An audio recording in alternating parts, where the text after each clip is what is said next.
Quando a gente envelhece, o tempo começa a mudar de textura. As horas ficam mais longas, mas os anos passam num sopro. Às vezes me pego pensando em como tudo parecia mais simples quando eu tinha 30 e poucos, quando a casa ainda cheirava a bolo quente e o telefone tocava com vozes que hoje só vivem na memória. Meu nome é Helena.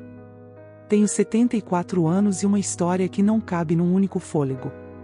Durante muito tempo, achei que a vida ia se ajeitar sozinha, que bastava amar, cuidar, trabalhar duro e confiar nas pessoas certas. Mas aprendi, tarde demais, que o amor sem limites pode ser o mesmo que nos apaga. Quando meu marido, Arthur, adoeceu, eu já sentia o chão se afastando dos meus pés. Foram anos de hospital, remédios e contas, até que uma manhã de outono ele simplesmente não acordou. O silêncio da casa naquele dia foi diferente, um silêncio pesado, como se o mundo tivesse esquecido de girar. Eu achava que, depois da dor, viria a calmaria. Afinal, tínhamos uma casa bonita, comprada com décadas de esforço, e um filho que sempre jurou que cuidaria de mim. Mas o luto tem um jeito estranho de revelar o que as pessoas realmente são. No velório, meu filho mal conseguia olhar para mim.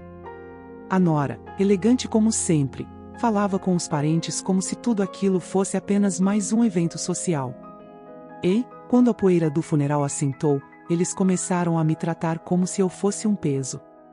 Você devia vender a casa, mãe, ele disse uma tarde, tomando café na mesa onde Arthur e eu passamos a vida inteira. Ficar sozinha num lugar grande assim é perigoso. E caro. Eu sorri. Perigoso é não ter para onde ir, meu filho. Mas eles insistiram.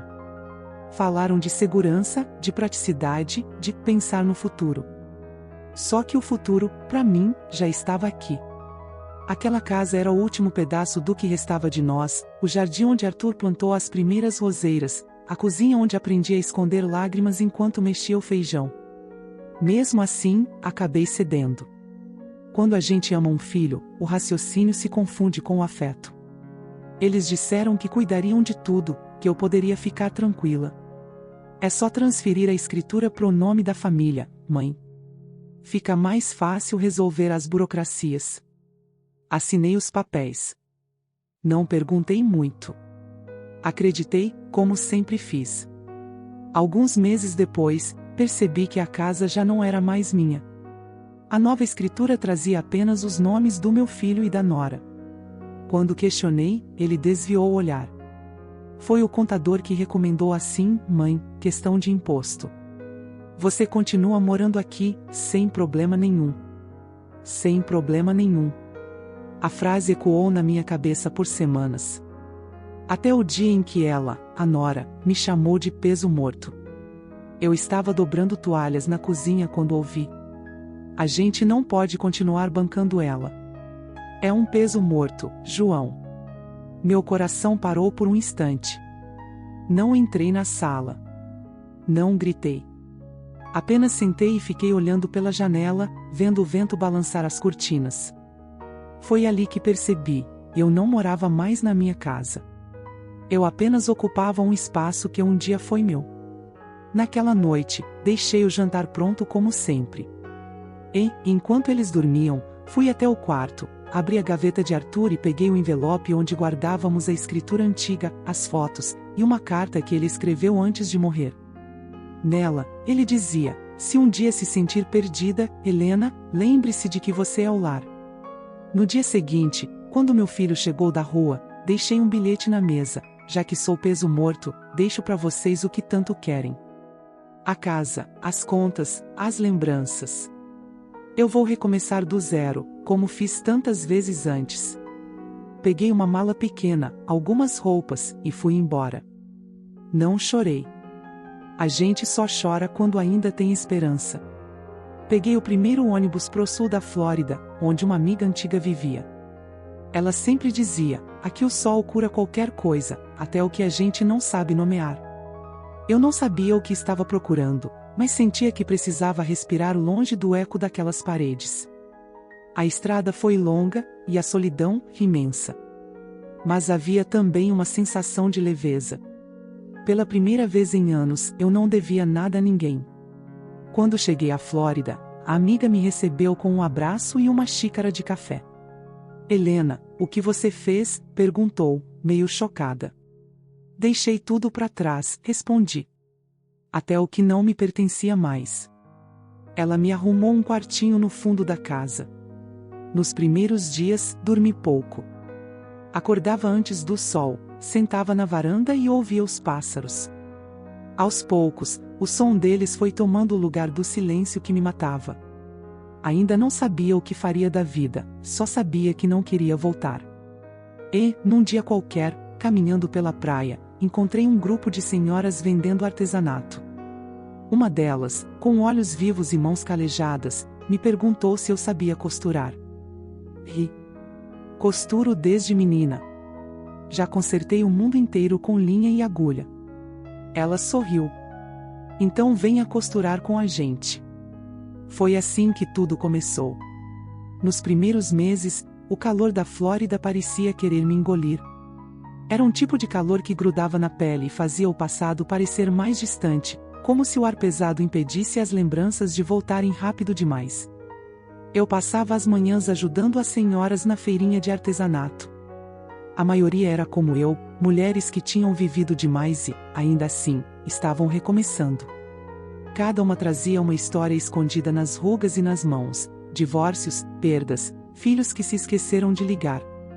Juntas, costurávamos panos coloridos e pedaços de vida. No começo, eu apenas observava. Não falava muito. As outras riam alto, trocavam receitas e lembranças de maridos teimosos, enquanto eu ficava ali, alinhavando pedaços de tecido como quem tenta costurar o próprio destino. Mas o tempo tem um jeito gentil de curar o que parecia incurável. Um dia, percebi que estava rindo também. Não daquele riso triste e educado, mas um riso de verdade, daqueles que nascem de dentro. Um dos frequentadores da feira era o Sr. Walter, um viúvo que vendia pequenos móveis de madeira. Ele sempre trazia uma flor diferente para o balcão das senhoras. No início, achei que fosse apenas um cavalheirismo de velhos tempos, até que um dia ele deixou uma flor ao lado da minha máquina de costura e disse, para combinar com o jeito calmo que você tem. Fiquei sem resposta. Depois de tanto tempo ouvindo palavras duras, gentileza soava quase como música estranha. Walter era desses homens que não têm pressa.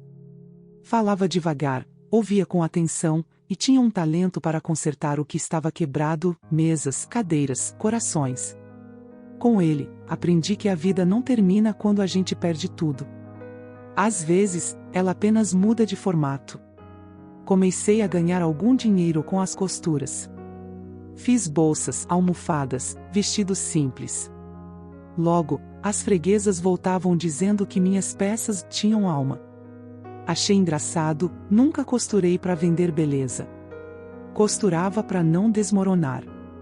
Num domingo, Walter me convidou para tomar café da manhã num pequeno restaurante à beira-mar. É só café e panquecas, Helena, nada comprometedor, disse ele, meio rindo, meio tímido. Aceitei. Aquele dia marcou o primeiro em que eu me permiti ser leve outra vez. Falamos de tudo, de livros, de infância, de comida caseira. Quando contei um pouco da minha história, ele ficou em silêncio por um tempo e depois disse: "Você fez o que muita gente não tem coragem de fazer. Escolheu a paz." Mas paz, descobri, não é um estado permanente. É um trabalho diário. 1 ano se passou. Eu já tinha meu próprio cantinho, um pequeno apartamento alugado perto da praia, com paredes brancas e cortinas de linho que balançavam com o vento. Fiz dele meu refúgio. No parapeito da janela, um vaso com as flores que Walter sempre trazia. As noites já não eram tão longas. Ainda assim, às vezes sonhava com a antiga casa, o jardim de Arthur, o som distante do meu filho chamando mãe quando era pequeno. Acordava com o peito apertado, mas aprendi a respirar devagar até a saudade virar só um eco. Até que, numa tarde abafada de verão, o telefone tocou. Era uma voz que eu não ouvia há quase 2 anos. Mãe? Meu filho. O silêncio entre nós pesou mais do que qualquer palavra. Ele respirou fundo, como quem carrega a culpa nas costas. Mãe, eu errei. As coisas desandaram. O casamento acabou.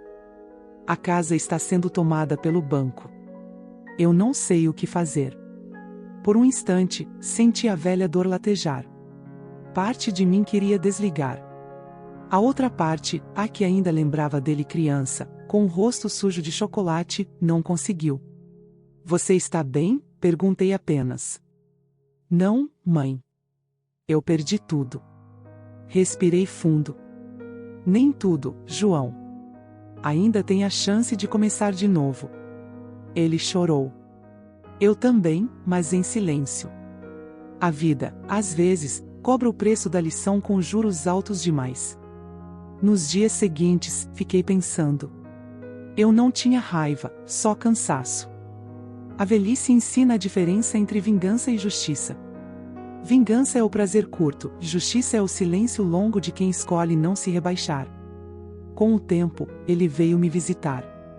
Chegou com uma mala surrada e o olhar de um menino que perdeu o rumo.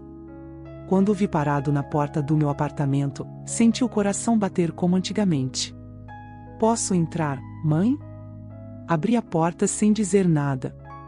Ele olhou ao redor, surpreso com a simplicidade do lugar. Você parece feliz aqui. Sou livre, respondi. Ele assentiu, com lágrimas nos olhos. Queria ter entendido isso antes. Ficamos sentados por horas, falando do que foi, do que poderia ter sido. Quando ele pediu perdão, não precisei de grandes discursos. Apenas coloquei a mão sobre a dele e disse: o perdão não muda o passado, meu filho. Mas muda o que fazemos com ele. Depois que ele foi embora, fiquei olhando o mar da janela. O sol se punha devagar, tingindo o céu de laranja. Pensei em Arthur, em como ele teria ficado orgulhoso, não porque eu recomecei, mas porque não me deixei endurecer. Naquela noite, escrevi no meu diário: talvez o amor não seja uma casa onde a gente mora para sempre. Talvez seja o barco que nos leva quando a casa afunda. Depois da visita do João, o tempo passou de um jeito diferente. As manhãs pareciam mais claras, como se o próprio sol tivesse entendido que o peso que eu carregava tinha se desfeito um pouco. Ele me ligava de vez em quando. Às vezes só para dizer bom dia, outras para pedir uma receita antiga. E, entre uma conversa e outra, fui percebendo que o menino que eu criei estava tentando renascer das cinzas do homem que ele se tornou. Walter, sempre paciente, ouvia tudo. Um dia, enquanto consertava a perna de uma cadeira, comentou: tem gente que passa a vida inteira esperando um pedido de perdão. Quando ele chega, é como ver o mar depois de anos no deserto. Respondi rindo: e o que a gente faz quando o mar chega? Molha os pés, Helena. E continua andando. Essas palavras ficaram comigo. Porque o perdão, entendi, não é esquecer o que foi feito, é escolher seguir sem carregar as ruínas no bolso. Certo domingo, decidi visitar João. Peguei um ônibus até a pequena cidade onde ele tinha se mudado para trabalhar. Durante a viagem, fiquei olhando pela janela, lembrando da primeira vez que ele foi para a escola, de como Arthur dizia que o garoto tinha o mesmo olhar curioso da mãe. Quando cheguei, ele me esperava na rodoviária. Estava diferente, mais magro, o cabelo grisalho despontando nas têmporas. Tinha no rosto aquela expressão que só vem depois da queda, uma mistura de humildade e saudade. Mãe? Ele me abraçou com força, como se tentasse compensar todos os abraços que faltaram. Fui conhecer o pequeno apartamento onde ele vivia. Simples, mas arrumado com cuidado. Sobre a mesa, uma moldura com uma foto antiga nossa, eu, ele e Arthur, sorrindo num piquenique de 20 e tantos anos atrás. Guardei para me lembrar do que importa, ele disse. Fiquei em silêncio. Às vezes, o amor se expressa melhor quando a gente não diz nada. Nos dias que passei ali, cozinhamos juntos, rimos das velhas histórias, choramos um pouco também. Ele quis saber de tudo, da feira, das amigas costureiras, de Walter. Então o tal do marceneiro existe mesmo, brincou. Existe, e faz umas panquecas melhores que as suas, respondi, e ele caiu na risada. Foram dias leves. Sem culpa, sem passado grudado nas paredes. apenas mãe e filho, reaprendendo a conversar. Na última noite, sentamos na varanda. O vento trazia cheiro de chuva, e as luzes da cidade piscavam lá longe. João segurou minha mão e disse: eu pensava que perder a casa era o fim do mundo. Hoje vejo que só foi o começo. Às vezes, a gente precisa perder o teto para descobrir o tamanho do céu, respondi. Ele sorriu, aquele sorriso tímido que herdou do pai. Voltei para a Flórida com o coração tranquilo. Walter me esperava na rodoviária, com um ramalhete de flores e o mesmo olhar sereno de sempre. E então, capitã, navegou bem por essas águas passadas? Mais calmas do que eu esperava, disse, rindo. Nos meses seguintes, o João começou a vir com frequência. Ajudava nas barracas da feira, aprendeu a lixar madeira com Walter e até costurava uns retalhos tortos, que as senhoras guardavam como troféus. Aos poucos, foi se tornando parte da minha nova vida, não como alguém que voltava ao passado, mas como quem aprende a pertencer ao presente. Um dia, ele chegou com um envelope pardo. Mãe, quero que veja isso. Dentro, havia uma escritura. É da casa antiga, explicou. Consegui regularizar tudo, paguei o que devia, e coloquei o seu nome de volta. É sua por direito. Fiquei olhando aquele papel por um longo tempo. O símbolo de tudo o que um dia representou dor, agora voltava como gesto de amor. Mas percebi que já não precisava mais dele. Obrigada, meu filho, disse, devolvendo o envelope. Mas deixa essa casa no passado. O que era para ser meu, eu já tenho de volta, você. Ele chorou, e eu também. Depois disso, começamos a construir um novo tipo de rotina. Ele se mudou para a Flórida, comprou uma casinha perto da praia, e passamos a nos ver quase todos os dias. O mar virou testemunha da nossa reconciliação, aquele mesmo mar que um dia me recebeu perdida, agora nos recebia inteiros. Às vezes, caminhamos juntos à beira d'água. Ele pergunta se me arrependo de ter ido embora. Eu respondo, não, João. Se eu tivesse ficado, a gente nunca teria se encontrado de verdade. No fundo, o que aprendi é que a vida não devolve o que nos tiram. Ela devolve outra coisa, às vezes menor, às vezes maior, mas sempre suficiente para continuar. Hoje, quando sento na varanda ao pôr do sol, com Walter lendo o jornal e João preparando o café na cozinha, penso em Arthur.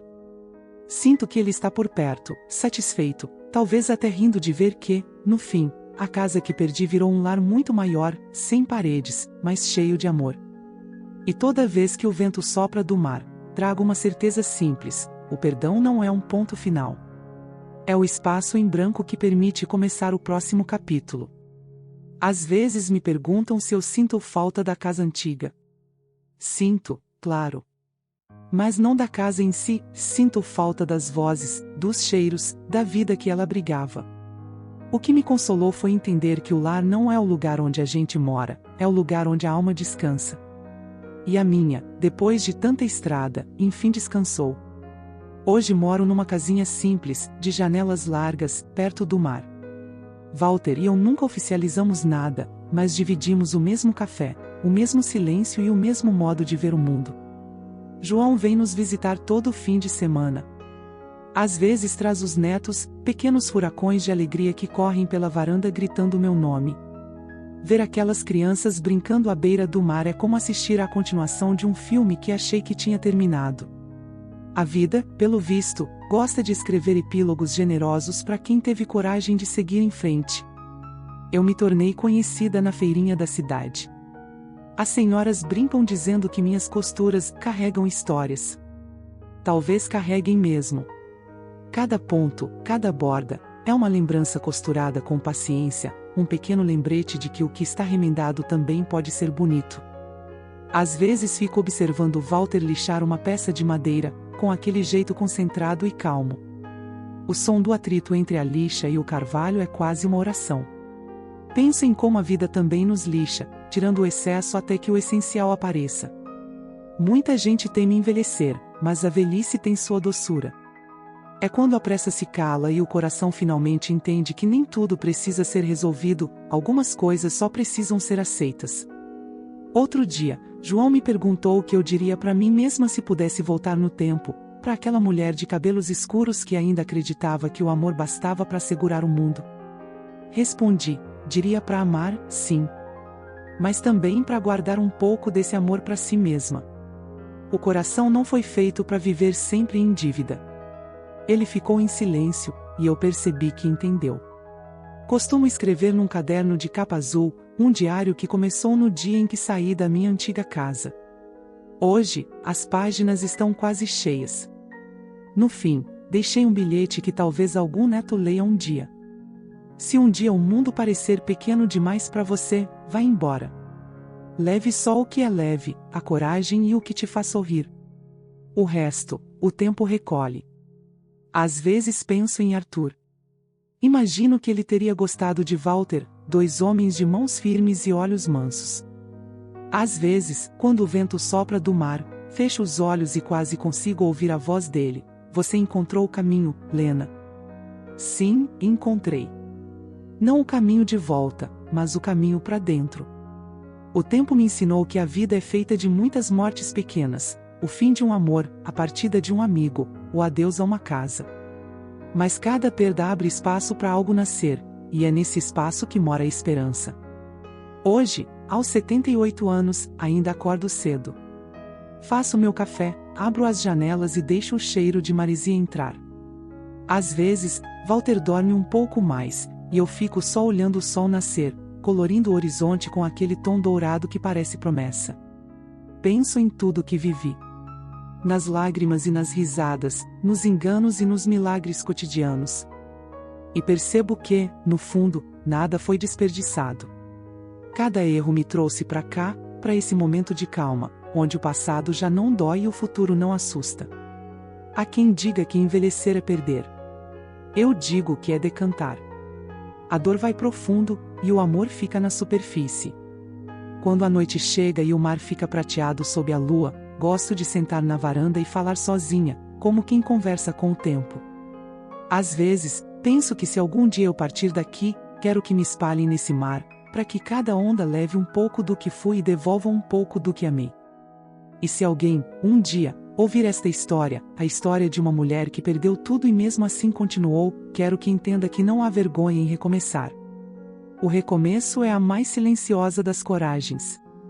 Porque, no fim das contas, tudo o que a gente tem é o que permanece dentro da gente, a memória dos gestos bons, o calor dos que ficaram e o brilho do sol que insiste em nascer, mesmo depois da noite mais longa. E quando o vento sopra, trazendo o cheiro do mar, eu sorrio. Porque lembro da carta de Arthur: se um dia se sentir perdida, Helena, lembre-se de que você é o lar. Hoje, enfim, eu entendo. Eu sou.